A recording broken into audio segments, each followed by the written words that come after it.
A paz do Senhor, glória a Deus, aleluia. Mais uma noite dessa abençoada, mais um dia aqui, trazer uma mensagem para você. Quero trazer uma mensagem que se encontra lá em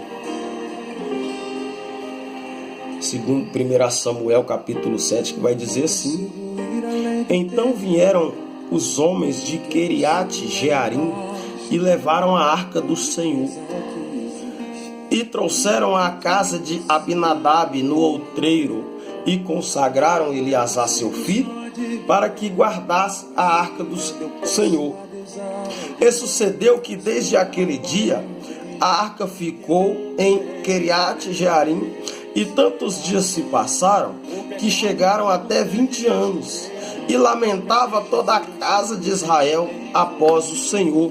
Quero ir mais adiante, lá em 1 Crônicas, capítulo 13, do versículo 13 e 14, que vai dizer: Pelo que Davi não trouxe a arca a si, a cidade de Davi, porém a fez tirar a casa de Obed-edom geteu. Assim ficou a arca de Deus com a família de Obed-edom 3 meses em sua casa, e o Senhor abençoou a casa de Obed-edom e tudo quanto tinha. Aleluia, glória a Deus. Eu quero voltar no tempo com você, quero que você venha comigo, lá em 1 Samuel, capítulo 4, versículo 11, vai dizer que os filhos de Eli o Eli estava com a arca, e os filhos de Eli, em todas as batalhas, eles levavam a arca. E a arca era como um amuleto para eles naquela época, né? Uma arca da aliança, a qual a arca era o que tinha dentro da arca era o vaso de ouro com o maná, e a vara de Arão, e as tábuas das leis escritas pelas mãos de Deus. Eu quero dizer a você, irmão, que esta arca da aliança, ela era algo muito valioso, né? A qual, quando Ofni e Finéias, eles foram à batalha, eles pediram, quando eles viram que a batalha eles estavam perdendo a batalha, eles optou por buscarem a arca. O que eu aprendo com isso? Que nós só buscamos Deus quando nós vemos que estamos perdendo, quando nós vemos que nós não aguentamos mais, quando nós vemos que perdemos tudo, que sem Deus nós não vamos conseguir. E sim, foi esses homens. Os filisteus pegaram a arca, e nisso levaram os filisteus a arca, pois tomaram a arca de Deus e trouxeram a Belsazar, Astolfo, né? Então vieram a arca de Deus a Ecrom, e sucedeu, porém, que vindo a arca de Deus a Ecrom, os de Ecrom exclamaram dizendo: transportem-na para nós, a arca de Deus de Israel, para nos matarem a nós e ao nosso povo, porque Deus, ele castigava aquele que tocava a mão. E havendo, pois, lá no capítulo 6, e havendo estado a arca do Senhor na terra dos filisteus 7 meses, e tomai e fazei um carro novo, e tomai 2 vacas que criem sobre eles, e levem. Então disseram aos homens de Bet-Semes que poderiam estar em pé. Quem poderia ficar em pé perante o Senhor, este Deus Santos? A quem subirá desde nós? Então levaram a arca até a casa de Abinadab. Quem foi Abinadab? Abinadab, quando a arca chegou, quando a arca, que é a presença de Deus, chegou à casa de Abinadab, com o passar do tempo, ele e seus filhos se acostumaram com a presença de Deus. Quando isso acontece, irmão, passaram a não dar mais o devido valor no que aquilo era valioso, no que era valioso e sem preço. A Shekinah do Senhor, um levita que cultuava com devoção, que servia com devoção. Esse era Abinadab. Mas quem foi Obed-edom? Obed-edom, mas quando chegou à casa de Obed-edom, irmão, ele procurava dar o devido valor a Shekinah, a colocar em local de destaque, né? A Bíblia nos relata que Obed-edom morava na beira da estrada. E quem morava à beira da estrada que levava a Jerusalém, e quem morava à beira da estrada, irmão, já vivia no lagar de espera, né? Quem morava na beira da estrada já viu muitas coisas passarem. E Obed-edom morava nessa estrada, a qual ia para Jerusalém, né? Mas quem realmente era este homem? Obed significa servo, que é o mesmo que escravo, irmão. Era um geteu de Gadarenome da tribo de Dan, portanto, também levita, né? Vinha de uma família mais simples. Seus pais eram porteiros do templo. Recebeu a arca da aliança em sua casa, por consequência de um acidente que matou Uza, né? A arca foi deixada em sua casa. Entretanto, a atitude devocional deste homem atraiu as bênçãos de Deus, né? No começo, Obed-edom não era ninguém, parecia esquecido, mas aos olhos de Deus, que percorria toda a terra, estavam sobre ele. Aleluia, glória a Deus. Conclusão, irmão, eu quero deixar uma conclusão de tudo isso que eu quero dizer a você. Apesar de Abinadab ter sido um levita, ele não soube adorar a Deus, né? E Obed-edom, uns simples homens do campo geteu, o seu espírito se alegrava perante a presença de Deus. A Shekinah, ao acordar, irmão, a primeira coisa que ele fazia era ver a arca em sua sala. Ele se encurvava e se aproximava, né? A esposa dele fazia o mesmo. Quando ele passava, ele se aproximava e ele se encurvava sobre a presença de Deus. Quando ele ia trabalhar, que ele retornava do seu trabalho, ele se ajoelhava, se encurvava sobre a presença de Deus. Eu quero dizer a você, ela ficou em local de destaque na sua sala.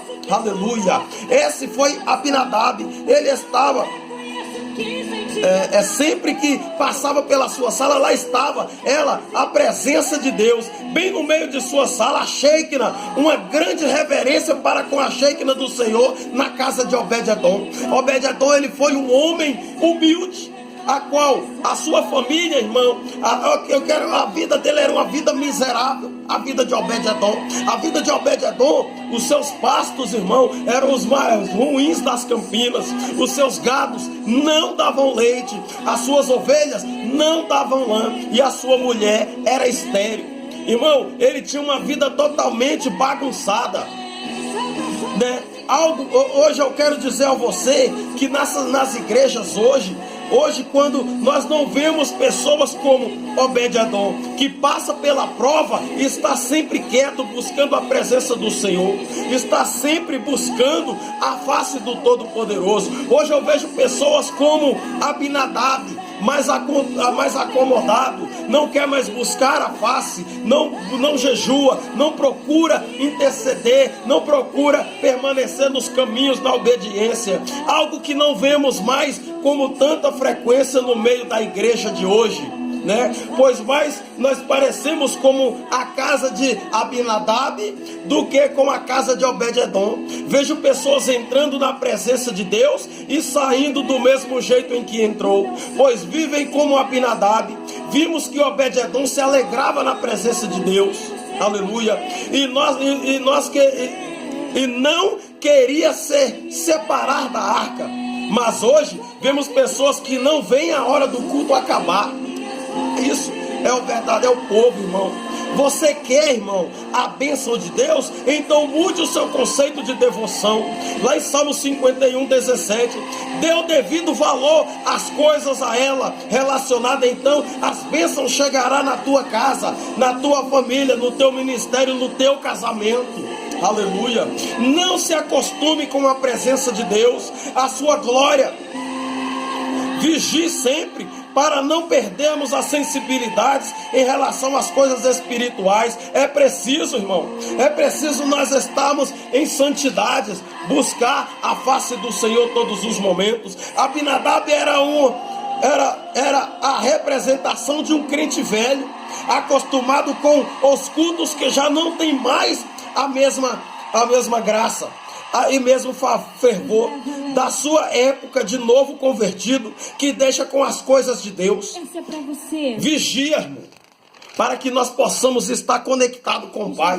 O rei Davi, ao assumir o trono, resolveu trazer de volta, né? O problema era que ele tentou fazer da sua maneira e não a de Deus. Ele tentou, irmão, trazer a arca em carros de bois.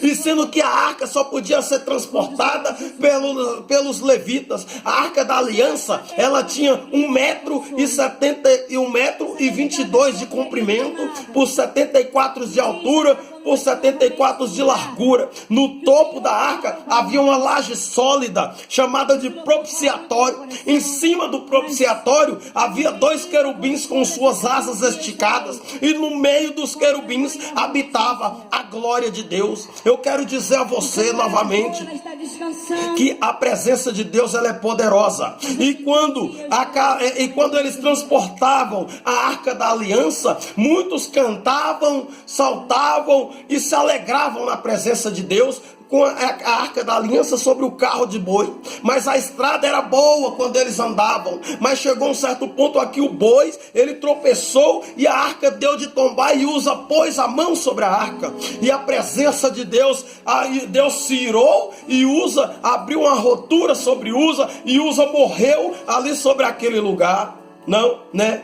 E a casa de Uza, tão recentemente, demonstra que o Senhor não se converte, irmão, à maneira dos homens, né? De tentarem servi-lo em Pérez Uza. Aleluia. Glória a Deus. Deus deixou bem claro